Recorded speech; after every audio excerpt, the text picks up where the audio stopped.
अॼोके इन video clip में असां 8 सिपारे जी सूरह आराफ जे पहिरें रुकू खां 5 रुकू ताईं जो सिंधी तर्जुमो कंजुल ईमान ॿुधंदासीं। बिस्मिल्लाहिर्रहमानिर्रहीम।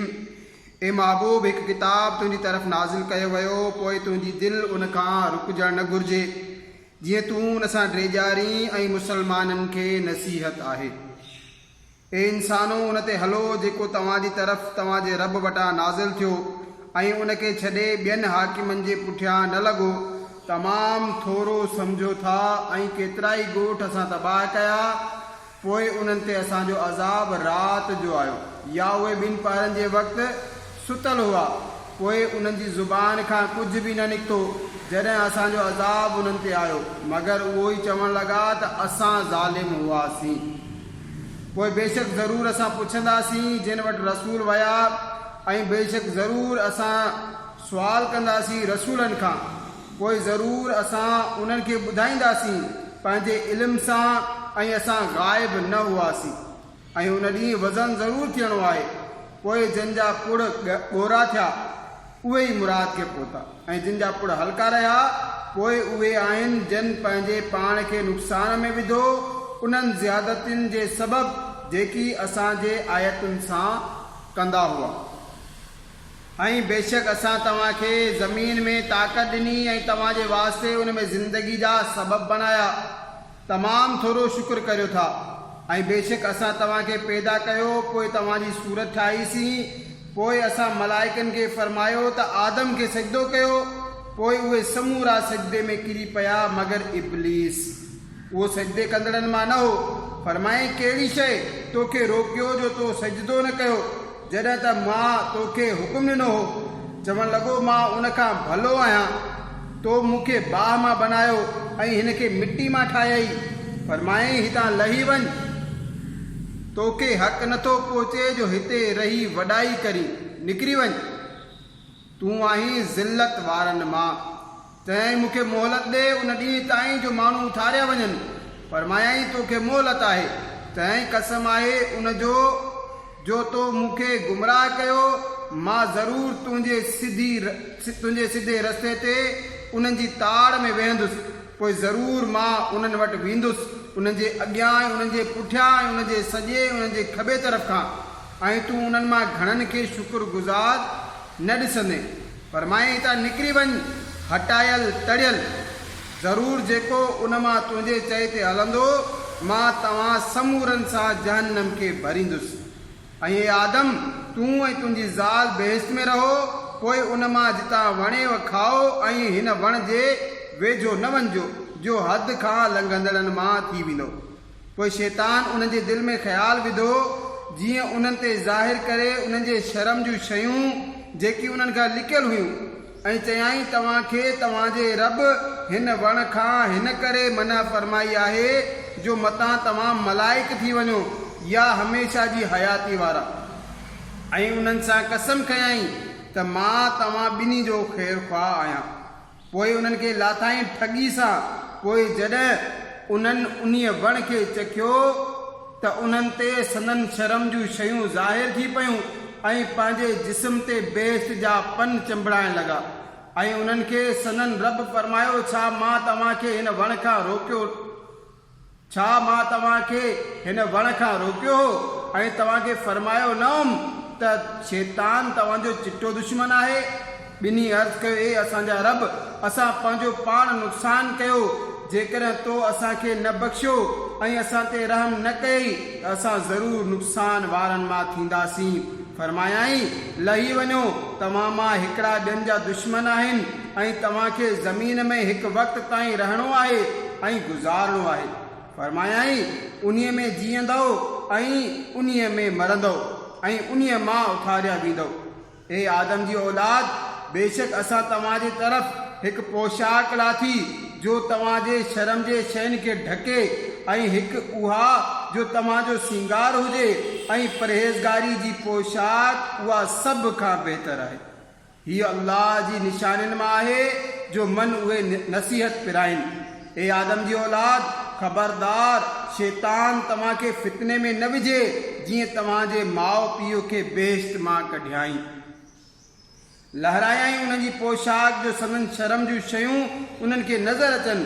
बेशक उहो ऐं उनजो कबीलो तव्हांखे उतां ॾिसनि था जितां तव्हां उन्हनि खे नथा ॾिसो। बेशक असां शैताननि खे उन्हनि जो दोस्त कयो आहे जेके ईमान नथा आणनि।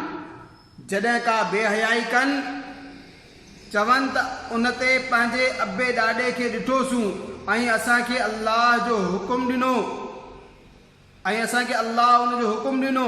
तूं फरमाए बेशक अल्लाह बेहयाई जो हुकुम न ॾींदो आहे। छा अल्लाह ते उहा ॻाल्हि घड़ियो था जंहिंजी तव्हांखे ख़बर न आहे? तूं फरमाए मुंहिंजे रब इंसाफ़ जो हुकुम ॾिनो आहे ऐं हीउ त पंहिंजा मुंहं सिधा रखो हर नमाज़ जे वक़्तु ऐं उनजी इबादत करियो ख़ालिस उन्हीअ जा बाना थी करे। जीअं उन तव्हांजी शुरूआत कई ईअं ई तव्हां मोटंदव। हिकिड़े फ़िरके खे वाट ॾेखारियईं ऐं ॿिए फ़िरके जी गुमराही साबित थी। उन्हनि अल्लाह खे छॾे शैतान खे साथी बनायो ऐं हीअ सम्झनि था त उहे राह ते आहिनि। हे आदम जी औलाद पंहिंजे सींगार खे वठो जॾहिं मस्जिद में वञो ऐं खाओ ऐं पीओ ऐं हद खां न लंघो। बेशक हद खां लंघंदड़ उनखे पसंदि न आहिनि। तूं फरमाए कंहिं हराम कई अल्लाह जी उहा ज़ीनत जेका उन पंहिंजे बाननि जे वास्ते कढी ऐं पाक रिज़्क़।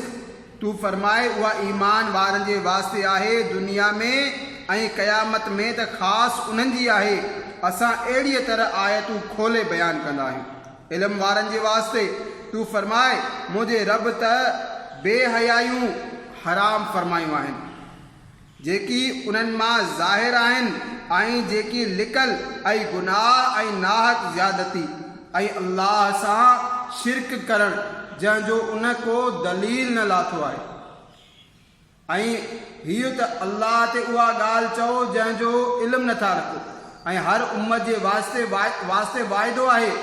पोइ जॾहिं उन्हनि जे वाइदे जो वक़्तु आयो त हिकु घड़ी न पुठिते न अॻिते थींदो। ए आदम जी औलाद जेकॾहिं तव्हां वटि तव्हां मंझा रसूल अचनि मुंहिंजूं आयतूं पढ़ंदे पोइ जेको परहेज़गारी करे ऐं पाण सुधारे पोइ उन ते न को ख़ौफ़ आहे न ई को ग़म। ऐं जन असांजे आयतुनि खे कूड़ो सम्झो ऐं उन जे मुक़ाबले में वॾाई कयाऊं से दोज़खी आहिनि। उन्हनि खे उन में हमेशह रहणो आहे।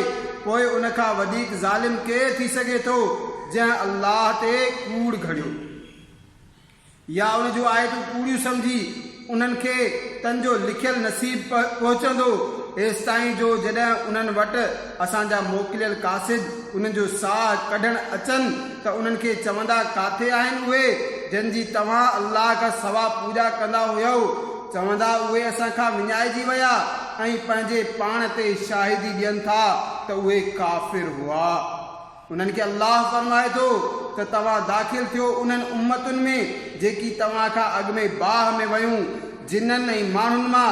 जॾहिं हिकु टोलो दाख़िल थिए थो त ॿिए ते लानत करे थो एसि ताईं जो जॾहिं समूरा उन में वञी पिया त पोयां पहिरियनि खे चवंदा ए असांजा रब अज़्ज़ वजल हिननि असांखे गुमराह कयो हो पोइ हिननि खे बाद जो ॿीणो अज़ाब ॾे। फरमाईंदो समूरनि खे ॿीणो आहे पर तव्हांखे ख़बर न आहे। ऐं पहिरियां पोयनि खे चवंदा त तव्हांखे असां ते का फज़ीलत कोन आहे पोइ चखो अज़ाब पंहिंजे करतूतनि जे बदिले में। जन असांजी आयतुनि खे कूड़ो सम्झो ऐं उन्हनि जे साम्हूं वॾाई कई तंहिंजे वास्ते आसमान जा दरवाज़ा न खोलिया वेंदा ऐं न उहे बेहिश्त में दाख़िल थियनि एसि ताईं जो उठ सुई जे पाखे में दाख़िल न थिए। ऐं ॾोहारियुनि खे असां ईअं बदिलो ॾींदा आहियूं उन्हनि जे वास्ते बाह ई पथरणी ऐं बाह ई वेढ़ण जी चादर आहे।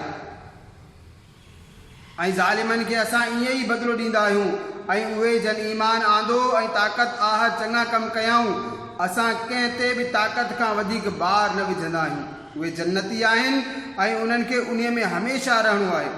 ऐं असां उन्हनि जे सीननि मां साड़ छिके कढी वरितो उन्हनि जे हेठां नहरूं वहंदियूं ऐं चवंदा समूरियूं तारीफ़ूं अल्लाह जे वास्ते जंहिं हिन जी असांखे राह ॾेखारी ऐं असां हिदायत न लहूं हा जेकॾहिं अल्लाह रहनुमाई न फरमाए हा।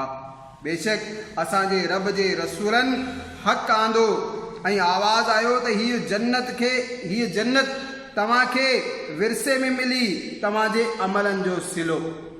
ऐं बेशक ऐं बेहिश्त वारनि दोज़ख वारनि खे सॾे चयो त असांखे मिली वियो जेको सचो वाइदो असांजे रब असां सां कयो हो। छा तव्हां बि लधो जेको सचो वाइदो तव्हांजे रब तव्हां सां कयो? चयूं हाओ।